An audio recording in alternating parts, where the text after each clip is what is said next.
Hi everyone. हम लोग आज जो टॉपिक करेंगे मैथमेटिक्स का शुरू, वो होगा तुम्हारा है रैंडम वेरिएबल। देखो, तुम सीएस के बच्चे हो तो तुम्हारे लिए ये समझना थोड़ा इंटरेस्टिंग भी है और आसान भी है। देखो, रैंडम वेरिएबल है ना, तो ये जो रैंडम वेरिएबल टॉपिक है, वैसे भी वेरिएबल तो तुमने कई दफा सुना है। वेरिएबल मतलब that is something which stores data, है कि नहीं।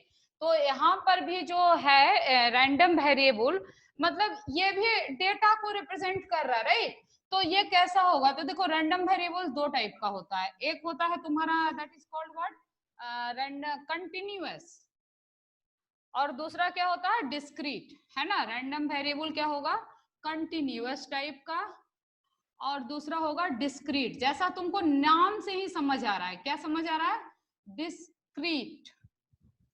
कुछ गलती किया है मैंने स्पेलिंग लिखने में, है ना, डिस्क्रीट, डिस्क्रीट, ठीक है। देख लेना, कई बार थोड़ा स्पेलिंग में मैं कंफ्यूज हो जाती हूँ, जाने क्यों, ठीक। तो उसमें मत परेशान होना, डिस्क्रीट है, ठीक। देखो, डिस्क्रीट का मतलब क्या होता है, डिस्क्रीट का मतलब वैसा वैल्यू, जैसे अगर तुम बोलते हो 1 2 5 6 8 9, तो all these are called discrete type value, यानी किसी पर्टिकुलर पॉइंट पर ये वैल्यू है, ठीक ना। तो ऐसे वैल्यू को क्या कहते हैं अपन, डिस्क्रीट। और ये जो वैल्यू है कंटिन्यूअस, मतलब क्या, ये किसी एक पर्टिकुलर पॉइंट पर बात नहीं करेगा, ये क्या करेगा, कंटिन्यूअस रेंज ऑफ वैल्यू की बात करेगा, है ना। जैसे अगर तुम कह रहे हो कि x should be lies between 2x lies between greater than 2 and less than 6, right. तो इसका मतलब क्या हुआ, here x is continuous variable, why, because that कि x की जो वैल्यू है वो कहां से स्टार्ट हो रहा है, from 2 and will go to till 6, है ना। 2 to 6 ये कंटिन्यूअस है, ये ऐसा नहीं कर रहा है कि 8.2 8.3 और 8.4.5, no, it is saying you value of x lies from 2 to 6। देखो, बहुत सिंपल, मैथमेटिक्स बहुत मजेदार सब्जेक्ट है, ठीक है। इसको बहुत इंजॉय करके पढ़ने की चीज है। तो बहुत सरल तरीके से मैंने तुमको बहुत छोटी सी बात बताया, मुझे लगता है ये तुम समझ गए। मैंने क्या बोला, रैंडम वेरिएबल क्या होता है, वेरिएबल जब शब्द आ गया इसका मतलब इट एसोसिएट सम वैल्यू। तो ये दो किस्म का होता है, कंटिन्यूअस मैंने बोला, दूसरा डिस्क्रीट बोला। कंटिन्यूअस वैल्यू का मतलब क्या बोला, कि जब वैल्यू मेरा लाई करेगा एक रेंज में, है ना, किसी पर्टिकुलर पॉइंट की बात नहीं हो रही है, रेंज की बात हो रही है, तो that is called continuous variable, ठीक। जब किसी पर्टिकुलर पॉइंट की बात तुम करोगे तो वो वेरिएबल क्या कहलाएगा, रैंडम। चलो, बात समझ में आ गई ना, बोलोगे यस, बहुत सिंपल, इसमें तो कोई खास बात नहीं, समझ आया कि बहुत yes, बड़ी है। और पहले भी ये सारे शब्द शायद तुमने सुना है, नहीं भी सुना है तो भी ठीक है, सुना है तो भी ठीक है। तो अब इस पर क्या है कि कुछ सवाल जो है तुमसे पूछा गया है और आगे भी पूछा जाएगा। 2019 का ही प्रश्न है तुम्हारा, उसी को मैंने लिया है। यूनिवर्सिटी लास्ट ईयर तुमसे पूछा था कि सपोज कोई फंक्शन एफ ऑफ एक्स दिया हुआ है and it's this function is defined के इंटू एक्स स्क्वायर, जहां के निश्चित तौर पे क्या है, कोई कांस्टेंट वैल्यू है, और वैल्यू जो एक्स की है वो लाई कर रहा है फ्रॉम 0 to 3, ठीक है। Value lies from 0 to 3। तो ये जो वैल्यू है तुम्हारा, इसको तुम यहाँ लिख दो, लाइज बिटवीन 0 to 3। अच्छा, अब बताओ तुम कि यहाँ पर जो x है ये किस तरह का वेरिएबल है, तो कहोगे कंटिन्यूअस वेरिएबल है, और तो क्या। अभी तो आपने बोला कि अगर किसी पर्टिकुलर पॉइंट की बात नहीं होगी, रेंज ऑफ वैल्यू की बात होगी, तो वो हमेशा क्या होगा, कंटिन्यूअस। और यहाँ पर बात किसकी हुई है, रेंज की, कि भाई ये जो x की वैल्यू है कहां से कहां जा रहा है, 0 to 3, that is why it is continuous variable. एक बात तो मुझे हम सबको पता पड़ गया, है ना। तो ये अभी मैं तुम्हारे प्रश्न को ही लिख रही हूँ। उसके बाद कहता है कि ये जो फंक्शन है ये 0 to 3 में तो ये डिफाइंड जरूर है, लेकिन अपार्ट फ्रॉम 0 to 3 देखो, x की वैल्यू 0 से 3 के अलावा भी तो बहुत कुछ होगा। जैसे 0 से पहले भी कोई वैल्यू होगा, नंबर लाइन पर तो देखो भाई, वैल्यू तो 0 से 3 के बीच सिर्फ थोड़ी होता, 3 के आगे भी होगा, 3 के पीछे भी होगा, है ना। तो जो 3 के आगे पीछे की वैल्यू होगी वो क्या होगी, अदरवाइज 0, है ना। ये जो फंक्शन डिफाइंड है ये फंक्शन कुछ इसी तरीके से डिफाइंड है जो तुम्हारे सवाल में दिया हुआ था कि function defined k is equal to x square from 0 to 3 otherwise its value is 0। Very simple. तो ये अभी मैंने कुछ करा नहीं है, जो सवाल तुम्हारा दिया हुआ है उसी को हमने लिखा है। अब तुमसे प्रश्न में पूछा गया है कि चेक करो, ठीक है, कि हाँ ये क्या पूछा है, प्रोबेबिलिटी डेंसिटी फंक्शन, ठीक है, तुमसे पूछा गया है कि ये जो है ये प्रोबेबिलिटी डेंसिटी फंक्शन है fx, ठीक है, तो आप वैल्यू ऑफ k बताओ, क्या बताओ, k की वैल्यू बताओ, ठीक है, what is the value of k। अगर ये फंक्शन प्रोबेबिलिटी डेंसिटी फंक्शन है तो what should be the value of k in case of random continuous variable. देखो ये जो कॉन्सेप्ट है ये वेरिएबल के अकॉर्डिंग चेंज हो जाता है, ठीक ना। तो बात अभी हम लोग किसकी कर रहे हैं, कंटिन्यूअस वेरिएबल की। तो इसका एक फॉर्मूला होता है जो हम सबको याद रखना चाहिए। वो फॉर्मूला क्या होता है, integration of minimum range to maximum range. अब मिनिमम रेंज हमेशा क्या होगा, माइनस इंफिनिटी से तो छोटी कोई चीज नहीं हो सकती ना, और प्लस इंफिनिटी से बड़ी कोई चीज नहीं हो सकती। तो that is why I have given here minus infinity to plus infinity. देखो ये मैं बोल रही हूँ, ये मैं लिख रही हूँ कि कंटिन्यूअस फंक्शन जो है प्रोबेबिलिटी डेंसिटी फंक्शन कैसे डिफाइन किया गया है। तो प्रोबेबिलिटी डेंसिटी फंक्शन क्या कहता है कि integration of f of x d x is equal to क्या होगा, हमेशा उसका integration minus infinity to plus infinity तक क्या होगा, इक्वल टू 1 होगा। अब यहाँ मैं ठहरती हूँ, थोड़ा बात समझते हैं इस बात का मतलब क्या हुआ। तो देखो प्रोबेबिलिटी डेंसिटी फंक्शन का मतलब क्या हुआ कि ये जो फंक्शन है तुम्हारा इंटीग्रेट करते हो, इसका मतलब क्या होता है कि तुम सम करते हो। याद करो इंटीग्रेशन का बेसिक फंडा कि अगर तुमको कोई इरेगुलर शेप दिया हुआ है और उसका एरिया तुमको फाइंड करना हो, तो तुम देखो जब रेगुलर शेप है तब तो उसका एरिया फाइंड करना बहुत आसान होता है, लेकिन इरेगुलर शेप हो जाता है तो उसका एरिया फाइंड करने में तुम क्या करते हो, उसका स्मॉल कंपोनेंट ले लेते हो और उस पार्ट को क्या करते हो, तुम इंटीग्रेट कर देते हो from this range to this range. और स्मॉल कंपोनेंट जो होता है उसको तुम क्या कहते हो कि वो स्मॉल कंपोनेंट जो है वो स्मॉलेस्ट कंपोनेंट है, उससे छोटा की बात नहीं करी जा सकती है ना फंक्शन का। तो सबसे छोटा जो है, कुछ बच्चे ज्वाइन करना चाह रहे हैं, इसको कर लेते हैं, है ना। जो सबसे छोटा फंक्शन है उसको हम लोग ले लिए कंपोनेंट, और उस फंक्शन को जैसे तुम ऐसे सोचो ना, इंटीग्रेशन का मतलब समझो ना, जैसे कोई तुम्हारा मान लो कि शेप है, बिल्कुल इरेगुलर शेप है और उसको इंटीग्रेट कर रहे हो, इसका मतलब क्या है, उसका पूरा एरिया निकालना चाह रहे हो। तो पूरा एरिया क्या होगा, तुम एक तरीका से ये कह सकते हो कि जितने मेरे एरिया दिया हुआ है इरेगुलर, उसको एकदम small small small small component में डिवाइड कर देते हैं कि भाई उससे छोटा कोई कंपोनेंट नहीं होगा, और सबको क्या किया, जोड़ दिया, तो कंप्लीट एरिया बन जाएगा, है कि नहीं। तो इस प्रोसेस को करने के लिए मैथमेटिकली हम लोग क्या करते हैं, इंटीग्रेट कर देते हैं, ठीक ना। फंक्शन को क्या करते हैं, इंटीग्रेट कर देते हैं। तो इसको minus infinity to plus infinity f of x d x is equal to 1। ये बात क्या है, देखो अगर तुमको कुछ भी ज्यादा समझ में नहीं आया तो इतनी बात तो तुमको समझ में मेरी आ गई कि जो प्रोबेबिलिटी डेंसिटी फंक्शन होता है that is defined like this. इतनी बात तो तुमको समझ में आ गई पक्का, है कि नहीं, कि अगर बात हम कर रहे हैं किसकी, प्रोबेबिलिटी डेंसिटी फंक्शन, तो प्रोबेबिलिटी डेंसिटी फंक्शन को जो डिफाइन किया गया है that is this one, this is the definition of probability density function. Probability density function क्या कहलाता है, minus infinity to infinity f of x d x is equal to 1, integration of minus infinity to infinity.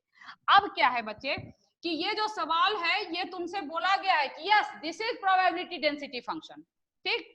अब अगर ये function probability density function है तो आप बताओ कि ये x की वैल्यू क्या होगी।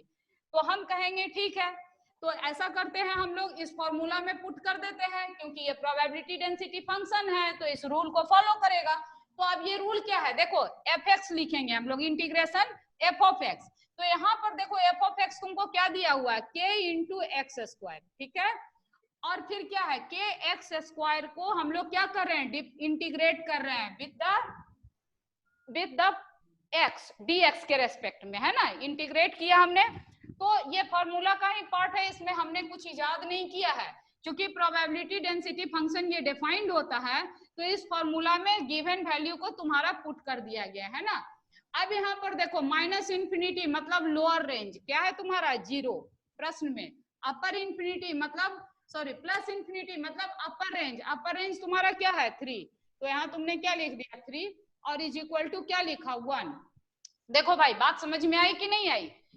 कुछ भी मैंने अभी नहीं कहा, अभी तक हम जो बोले सिर्फ ये बताया मैंने कि जो वेरिएबल होते हैं वो 2 टाइप्स होते हैं, one is continuous another one is discrete.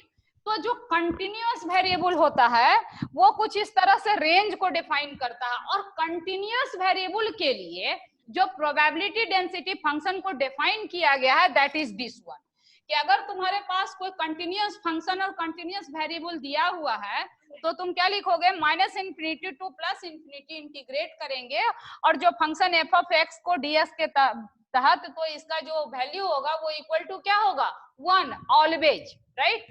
तो अगर ये 1 होगा तो हम क्या किया, एफ एक्स के जगह तुम्हारा जो प्रश्न है दिया हुआ वो लिख दिया k into x square, d x के जगह dx लिख दिया इक्वल टू 1। ये होता ही है इसलिए तुम लिखे, कोई भी सवाल रहेगा अगर इस तरह से तो ये फॉर्मूला यूज करके इसको लिख सकते हो। इसका लोअर लिमिट माइनस इंफिनिटी का मतलब क्या हुआ लोअर लिमिट जो तुम्हारे प्रश्न में दिया हुआ देखो 0, और फिर इसका अपर लिमिट तुम्हारे प्रश्न में क्या दिया हुआ 3, तो तुमने यहाँ से क्या लिखा 0 to 3 k x square dx is equal to 1। किसी बच्चे को कोई दिक्कत? तो इस फॉर्मूला को हटा दिया है, इसमें कोई बड़ी बात नहीं है ना, इट इज वेरी सिंपल। तो इसको हमने हटा दिया ताकि अब अपन प्यार से इसको काम कर सके। तो यहाँ देखो अब क्या करोगे, जो कांस्टेंट होता है देखो इंटीग्रेशन का बेसिक रूल क्या कहते हैं, कहता है कि जो कांस्टेंट होता है उसको बाहर निकालेंगे। तो यहाँ देखो k को तुमने क्या किया बाहर निकाल लिया, बचा क्या एक्स स्क्वायर dx। अच्छा कांस्टेंट क्या है, जिसकी वैल्यू x पर डिपेंड नहीं करे। ये जो फंक्शन है वो किसके टर्म में है x के टर्म में, और x का जो वैल्यू होगा उस पर k की वैल्यू डिपेंड नहीं कर रही है, इसलिए तुमने k को क्या किया बाहर कर लिया, बचा क्या एक्स स्क्वायर और क्या हुआ dx, ठीक है। और इसकी वैल्यू कहां से कहां लाई करती है, तो 0 to 3, वेरी क्लियर ना, और this will be equal to 1। समझ में आ रहा नहीं आ रहा, कुछ खास बात तो नहीं है, समझ में आएगा ही आएगा है ना, बोलोगे ये तो ठीक है मैम, ठीक है क्लियर। अब देखो इंटीग्रेशन का जो फॉर्मूला होता है तुम लोग को याद होगा, अगर x to the power n dx दिया हुआ रहे तो हाउ कैन यू इंटीग्रेट, तो ये भी फॉर्मूला है, you have to remember x to the power n plus 1 divide by n plus 1। देखो बच्चे जो मैथमेटिक्स है इसमें फॉर्मूला का बड़ा रोल है, तो तुम्हारे टिप्स पे ये फॉर्मूला होने चाहिए, यही इसका हथियार है। तो पहला फॉर्मूला मैं फिर से लिख देती हूँ, अगर प्रोबेबिलिटी डेंसिटी फंक्शन है तो उसको कैसे डिफाइन किया गया है, एफ ऑफ एक्स dx और इज इक्वल टू 1। तो you have to remember these two formula, ये दोनों फॉर्मूला तुमको रखना पड़ेगा है ना।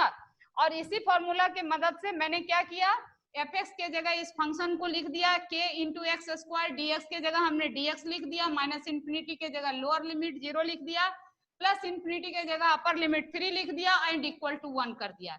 इस फॉर्मूला का मैंने यहाँ प्रयोग किया। अब चूंकि हम जानते हैं कि इंटीग्रेशन में जो कांस्टेंट फैक्टर होता है उसको बाहर कर लेते हैं, उससे इंटीग्रेशन पर कोई फर्क नहीं पड़ता, that is why you kept here k outside, ठीक है ना। k को बाहर कर दिया तो बचा क्या 0 to 3 और x square dx is equal to 1। अब अगेन हम लोग फिर से जा रहे हैं कि फॉर्मूला इस्तेमाल करने, क्या, तो integration of x to the power n dx is equal to क्या होता है x to the power n plus 1 divide by n plus 1। तो यहाँ देखो क्या होगा, इसको तुम लिख सकते हो k और बताओ x टू द पावर 2 यानी x टू द पावर, यहाँ n क्या है पावर ऑफ 2, तो इस वक्त n तुम्हारा क्या है देखो 2 है, तो 2 प्लस 1 यानी क्या हो गया 3 divide by 3 is equal to 0 to 3 is equal to 1। सही है ना, मैंने फॉर्मूला तो इस्तेमाल किया, कुछ तो नहीं किया हमने है ना, x to the power n plus 1, तो x to the power n तुम्हारा क्या दिया हुआ है 2, तो n प्लस 1 होता है यानी 2 प्लस 1 क्या हो गया 3, और डिवाइड बाय n प्लस 1 यानी 2 प्लस 1 3। क्लियर है ना, तो ये देखो फॉर्मूला का इस्तेमाल करके हमने इस फंक्शन को इंटीग्रेट कर दिया। तो देखो भाई यहाँ पर दो फॉर्मूला मैंने इस्तेमाल किया, एक तो हमने किया प्रोबेबिलिटी डेंसिटी फंक्शन का, दूसरा इंटीग्रेशन का। You have to remember this two formula, ठीक है। तुम अपनी कॉपी पर इसको अलग कलर के पेन से लिखोगे और तुम्हारे टिप्स पे ये होने चाहिए, बिल्कुल याद रहने चाहिए, प्रश्न रहेगा तुम्हारे यूनिवर्सिटी में फिर से। रहेगा तो रहेगा। ठीक है, अब इसको सॉल्व करेंगे तो कैसे करेंगे, देखो अब यहाँ मैं लिखती हूँ, मेरे पास जगह है, क्या लिखा हमने, के डिवाइड बाय 3, देखो 3 भी कांस्टेंट है तो इसको बाहर कर लो ना 3, अब बचा क्या एक्स क्यूब हो, अब ये रेंज कहाँ से होगा 0 to 3, देखो 0 to 3 इज इक्वल टू 1, सही है ना, कहोगे बिल्कुल सही है मैम, है ना, सही है। अब देखो हम लोग क्या कर सकते हैं, अब अपन क्या पढ़े हैं कि ये जो लिमिट होता है इसको पुट किया जाता है इंटीग्रेशन में, कैसे, तो पहले अपर लिमिट एक्स के जगह पुट करोगे तो मैं एक्स लड़का ज्वाइन करना चाह रहा है। मैं देख रही हूँ पर मैं कंटिन्यूअसली, ठीक है, तो x का जो अपर लिमिट है you have to put here, तो x का अपर लिमिट यहाँ क्या है 3 है, यहाँ क्या है 3, तो 3 के ऊपर क्या पावर डालोगे 3, देखो अपर लिमिट कांस्टेंट के जगह पुट किया जाता है, यहाँ कांस्टेंट क्या है तुम्हारा 3, तो 3 के सॉरी x, तो x के जगह तुमने क्या पुट किया 3, और 3 के पावर क्या हो गया 3 हो गया, ठीक है ना, माइनस x के जगह अब क्या है तुम्हारा 0, सही है ना, x के जगह क्या है 0 और 0 के पावर क्या हो गया 3, this will be equal to 1, clear. अब देखो इसको क्या लिख सकते हो तुम, k डिवाइड बाय 3, और यहाँ पर 3 के पावर 3 यानी 3 इंटू 3 इंटू 3 टाइम्स, और 0 के पावर कुछ भी होगा तो 0 ही होगा, उसको छोड़ो, and this will be equal to 1, ये 3 कैंसिल आउट हो गया ना, तो तुम्हारा क्या बचा x into 9, this will be equal to 1, यानी कि x is equal to 9, sorry k is equal to 9, 1/9, सही है। देखो ये तो बहुत बेसिक मैथमेटिकल रूल मैंने यहाँ लगा दिया कि अगर इक्वल टू के सामने कोई लेफ्ट में अगर मल्टीप्लीकेशन के साथ कोई फैक्टर आता है तो राइट में जाने के बाद वो क्या होता है नीचे चला जाता है ना, ये मैथमेटिक्स का रूल है x 9 इज इक्वल टू 1, तो अगर इसको इक्वल टू के राइट साइड में ले जाना है तो ये मल्टीप्लाई है तो इधर जाके ये क्या हो जाएगा डिवाइड, देखो भाई ये सब बेसिक रूल्स है, ठीक है ना, जिसको हमने यहाँ अप्लाई किया है। तो ये तुम्हारा क्या निकल गया k इज इक्वल टू 1/9, तुमसे प्रश्न में क्या पूछा गया था कि अगर ये फंक्शन प्रोबेबिलिटी डेंसिटी फंक्शन है तो एक k की वैल्यू क्या होगी, तो तुमने क्या फाइंड किया, k की वैल्यू क्या फाइंड किया 1/9, कैसे फाइंड किया, तो हमने प्रोबेबिलिटी डेंसिटी फंक्शन का जो फॉर्मूला है वो लगा दिया और उसके बाद उसको पुट करके इंटीग्रेट कर दिया, है कि नहीं, समझ रहे हो ना, ठीक है ना। तो हम लोग क्या किए, सवाल का एक पार्ट कंप्लीट कर लिया, तुमसे पूछा क्या गया था कि बताओ भाई अगर ये फंक्शन प्रोबेबिलिटी डेंसिटी फंक्शन है तो k की वैल्यू क्या होगी, it's very clear, it is really easy, है ना। देखो मैथमेटिक्स में जो है ना दो चीजें चाहिए होती हैं, एक तो तुम्हारे पास फॉर्मूला बहुत अच्छे से याद रहना चाहिए, दूसरा क्या चाहिए तुमको, दूसरा जो चीज है बहुत जरूरी है वो तुम्हारा अभ्यास है। अभी जैसे मैं बता रही हूँ ना तो तुम्हें बहुत आसान लग रहा होगा कि yes really it is all clear, है ना, मेरे को समझ में आ रहा है, लेकिन बात क्या है कि इसको थोड़ा तुमको खुद करना पड़ता है, कॉपी लो पेन लो और उसको खुद से बना डालो, जब एक बार तुम खुद से बना लोगे तो बस वो फाइनल डन हो गया, समझे, तो ये बहुत जरूरी है। नेक्स्ट जो सवाल है इसी में पूछा जाता है तुमसे फाइंड मीन एंड वेरिएंस, ठीक है, बहुत कॉमन, देखो भाई इससे सवाल हर बार रहेगा, बस ये है कि फंक्शन बदलता रहेगा वेरिएंस, ठीक है, ये जो फंक्शन है ना ये चेंज होगा, बाकी सवाल रहेगा मतलब रहेगा, प्रोबेबिलिटी डेंसिटी फंक्शन से प्रश्न रहेगा कंटिन्यूअस वेरिएबल से, इस बार भी तुम्हारे एग्जाम में मीन और वेरिएंस निकालना है, ये भी प्रश्न आएगा ही आएगा, तो you have to practice and take it very seriously, right, बस ये फंक्शन चेंज होता रहेगा। तो अब देखो अब सवाल है कि अब हमको निकालना क्या है मीन, तो देखो मीन निकालने के लिए जो फॉर्मूला है कंटिन्यूअस वेरिएबल के लिए वो कुछ इस तरीके से है कि मीन जब अपने को निकालना होता है तो कैसे निकालते हैं, मीन का फॉर्मूला है, इसको फिर तुम लोग याद करोगे, इसका फॉर्मूला है 0 to infinity x f(x) and dx, ठीक है, it is also again formula. अब तुम्हारे पास चूंकि फंक्शन का वैल्यू जो है वो निकल चुका है तो मीन के लिए ये फॉर्मूला तुम नोट डाउन करोगे अपनी कॉपी पर और इसको रिमेम्बर करोगे, ठीक है, ऐसे ये इस तरीके से कंटिन्यूअस वेरिएबल के लिए अपन मीन निकालते हैं, राइट। तो फंक्शन तुम्हारा अभी क्या फाइंड आउट हुआ था बताना, 1/9 निकाला था ना मैंने k की वैल्यू 1/9 ही था, है ना? yes, और ये एक्स स्क्वायर, ठीक है? तो ये दिस इज योर फंक्शन। अच्छा देखो, तो एक बात यहाँ पर पूछ ही लो हमसे कि बिना के वैल्यू को निकाले हुए तो मीन निकाल सकते हो? नहीं ना, मीन तो निकालना ही, के का वैल्यू तो निकालना ही पड़ेगा और के का वैल्यू वैसे ही निकलेगा, ठीक? तो जब हम मेरे पास फंक्शन आ गया तो एफ एफ ऑफ एक्स हमको मालूम है, तो उसको हम क्या करेंगे, मीन के लिए इसमें पुट कर देंगे। तो देखो इसको पुट करते हैं, बहुत आसान है। यहाँ देखो जीरो, तो जीरो लिमिट अपर लिमिट क्या होगा, फिर से 3 है कि नहीं? तो 3 डाल दिया। अब यहाँ x है, ये तो फॉर्मूला में ही दिया हुआ ना, तो इस x को तुमको एज इट इज लिखना पड़ेगा।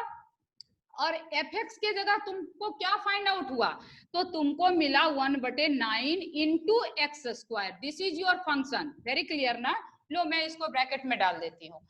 अभी मैं शुरुआती है इसलिए थोड़ा सा तुमको लग रहा होगा, बाकी ये बहुत आसान है। देखो x को मैंने फॉर्मूला से एज इट इज उतार दिया और f ऑफ x के जगह क्या लिखा, 1/9 इंटू एक्स स्क्वायर। क्लियर? और फिर क्या किया, इस dx को एज इट इज उतार दो, लिख दिया ना हमने, कोई दिक्कत? No problem. चलो अब इसमें फिर से इंटीग्रेशन का रूल लगाते हैं। तो अभी थोड़ी देर पहले हमने देखा था कि what ever is the constant उसको बाहर कर लो। तो देखो भाई यहाँ कांस्टेंट क्या है, 1/9, 1/9, 1/9। क्यों? क्योंकि it's value does not depends on x, इसका वैल्यू एक्स पे डिपेंड नहीं कर रहा है, that is why it is constant, right? फिर क्या लिखोगे, 0 to 3, तो लिख दो ना यहाँ 0 to 3। बचा क्या तुम्हारे पास, x इंटू एक्स स्क्वायर, तो इसको क्या लिखेंगे अपन, x cube into d x. देखो क्या किया हमने, एक्स स्क्वायर इंटू एक्स। तो हम लोग को मैथमेटिक्स का ये बेसिक फंडा बचपन से पढ़ते आ रहे हैं। कह रहे हैं ये क्यों बता रही हैं आप, बस ऐसे ही मन हो गया।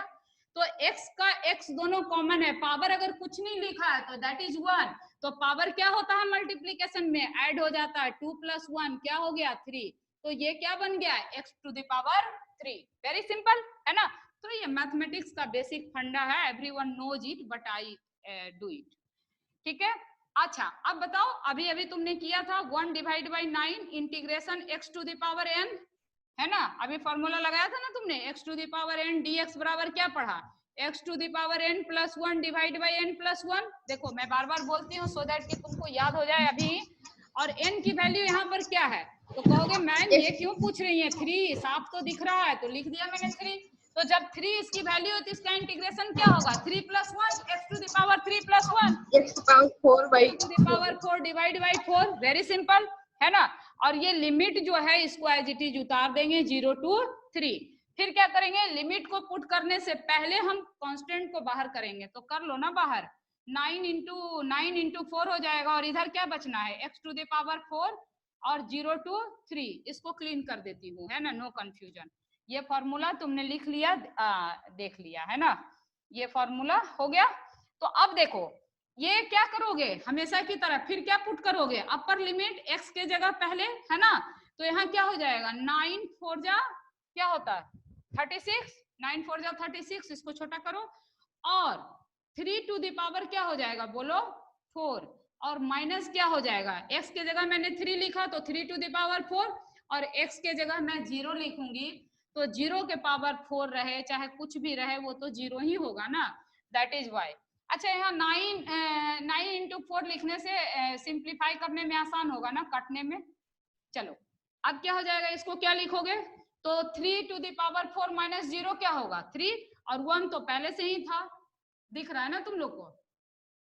तो 3 के पावर 4 लिखो और डिवाइड बाय क्या हो जाएगा, 9 को 3 into 3 और इंटू 4 लिख सकते हो ना, तो ये 3 गया तो बचा 2, तो ये कितना 3 बचा, 3 to the power 2 divide by 4 यानी 9 डिवाइड बाय 4। देखो मेरा कैलकुलेशन सही है कि नहीं, कहोगे बिल्कुल सही है, आपने तो बिल्कुल सही निकाल दिया, सही निकाल दिया ना मैंने।